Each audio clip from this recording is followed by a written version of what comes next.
ಕರ್ನಾಟಕ ರಕ್ಷಣಾ ವೇದಿಕೆಯ ವೆಂಕಟಣ್ಣಪ್ಪ ಅವ್ರು ಮಾತಾಡಬೇಕು ಅಂತ ಕೋರ್ತೇವೆ.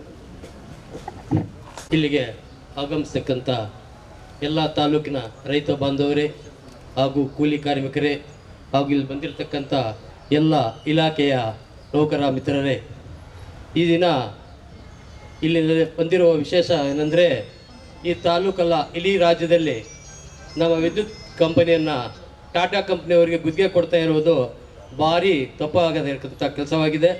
ಇದನ್ನು ಕೇಂದ್ರ ಸರ್ಕಾರವಾಗಿರ್ಬೋದು, ರಾಜ್ಯ ಸರ್ಕಾರವಾಗಿರ್ಬೋದು, ಇದನ್ನು ಕೂಡಲೇ ರದ್ದು ಮಾಡಬೇಕು. ರದ್ದು ಮಾಡದೇ ಇರುವ ಸಂದರ್ಭದಲ್ಲಿ ಇಡೀ ರಾಜ್ಯಾದ್ಯಂತ ಕರ್ನಾಟಕ ರಕ್ಷಣಾ ವೇದಿಕೆಯ ಅಧ್ಯಕ್ಷರು, ಸಂಘ ಸಂಸ್ಥೆಗಳು, ದಲಿತ ಸಂಘಟನೆಗಳು, ರೈತರ ಸಂಘಟನೆಗಳು, ಎಲ್ಲ ಕೂಲಿ ಕಾರ್ಮಿಕ ಸಂಘಟನೆಗಳು ಬಂದು ಆಯಾ ಜಿಲ್ಲೆ, ಆಯಾ ತಾಲೂಕು, ಹೋಬಳಿ ಮಟ್ಟದಲ್ಲಿ ನಿರಂತರ ಹೋರಾಟವನ್ನು ಮಾಡಿ ಈ ಒಂದು ಆದೇಶವನ್ನು ಹಿಂಪಡೆಯುವ ತನಕ ನಾವು ಧಿಕ್ಕಾರಗಳನ್ನು ಕೂಗ್ತಾ ಈ ಸ್ಟ್ರೈಕನ್ನು ಮಾಡ್ತಾ ಇರ್ತೀವಿ ಅಂತ ಹೇಳ್ತಾ ನನ್ನ 2 ಮಾತುಗಳನ್ನು ಮಾತಾಡೋಕ್ಕೆ ಅವಕಾಶ ಕೊಟ್ಟ ತಮ್ಮೆಲ್ಲರಿಗೂ ಧನ್ಯವಾದ ಹೇಳ್ತಾ ಜೈ ಹಿಂದ್, ಜೈ ಕರ್ನಾಟಕ ಮಾತೆ.